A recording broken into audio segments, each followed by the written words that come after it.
আমরা যখন লং জার্নিতে যাই তখন কিন্তু আমাদের একটা টিফিনের প্রয়োজন হয়। আর সেই টিফিনটা যদি হয় হেলদি এবং যেটা খেলে অনেকক্ষণ পেটও ভরা থাকবে এবং খুব অল্প সময়ের মধ্যেও আমরা বানিয়ে নিতে পারবো, সেই রকমই টিফিনের রেসিপি আজকে আপনাদের কাছে আমি শেয়ার করব। আজকে রেসিপিটির নাম হলো ভেজিটেবল প্যানকেক। আর এটা সমস্ত রকমের সবজি দিয়েই বানানো যাবে এবং খুবই তাড়াতাড়ি বানিয়ে নিতে পারবো। নমস্কার, সুজাতার রান্নাঘরে সবাইকে স্বাগত। আশা করছি আজকের রেসিপিটি আপনাদের ভালো লাগবে। তো চলুন শুরু করা যাক। আমি এখানে নিয়েছি টমেটো, বিনস, গাজর, পেঁয়াজকলি, কর্ন, মটরশুঁটি, ফুলকপি, পেঁয়াজ। এবার একটা পাত্রে নিয়ে নেব দুটো ডিম। ডিমটাকে ভালোভাবে ফেটিয়ে নেব। এবার এর মধ্যে অ্যাড করব 1 কাপ পরিমাণ লিকুইড দুধ। দুধটা দিয়েও আবার ভালো করে একটু ফেটিয়ে নেব।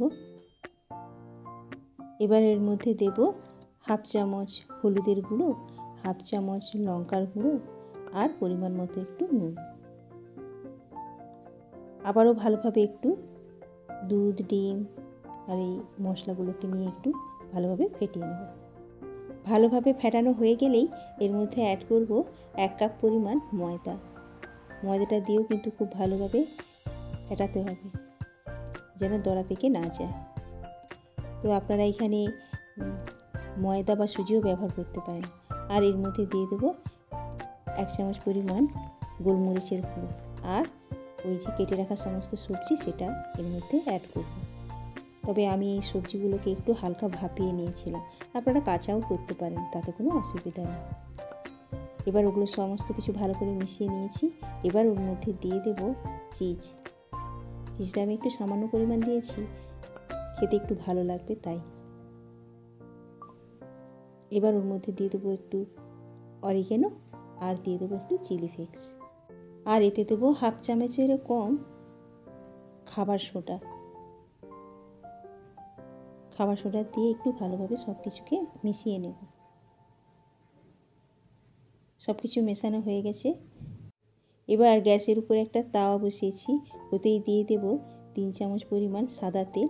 তেলটা একটু গরম হয়ে গেলে তারপরে ওর মধ্যে দিয়ে দেব মেখে রাখা ব্যাটারটা দিয়ে একটু ভালো করে একটু নাড়িয়ে নেব। তারপরে ওটাকে একটু ঢেকে রেখে দেব।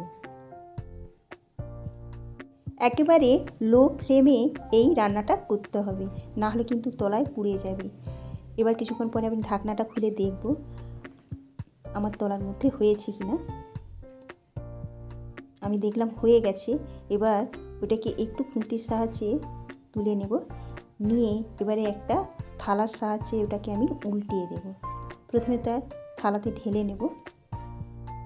নিয়ে এবার প্যানটাকে উল্টিয়ে দেব। ব্যাস, খুব সুন্দর হয়ে গেছে, দেখুন পুরো কেকের মতোই লেগেছে। এবার ওটাও আরও কিছুক্ষণ ঢাকা দিয়ে 2-3 মিনিটের মতো হতে দেব। পুরো ব্যাপারটাই কিন্তু করতে হবে গ্যাসটাকে কমিয়ে। 2 মিনিট পর ঢাকনাটা খুলে আমি একটু দেখব।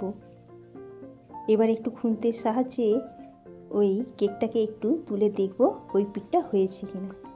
আমি দেখলাম হয়ে গেছে। এবার ওটা কিন্তু গ্যাস থেকে নামিয়ে নেব।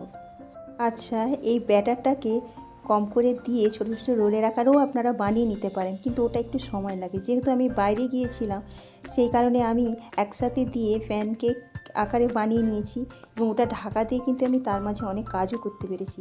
কিছুটা টাইম পরে এসে আমি এইভাবে উল্টে দেখে নিয়েছি আর এটা আমার খুব তাড়াতাড়িও হয়ে গেছে। ছোট ছোট পিস আকারে কেটে নিয়েছি। দেখুন, দেখতে এবং খেতে দুটোই সুন্দর ছিল। আশা করছি আপনারাও উপকৃত হবেন। সবাই ভালো থাকুন। নমস্কার।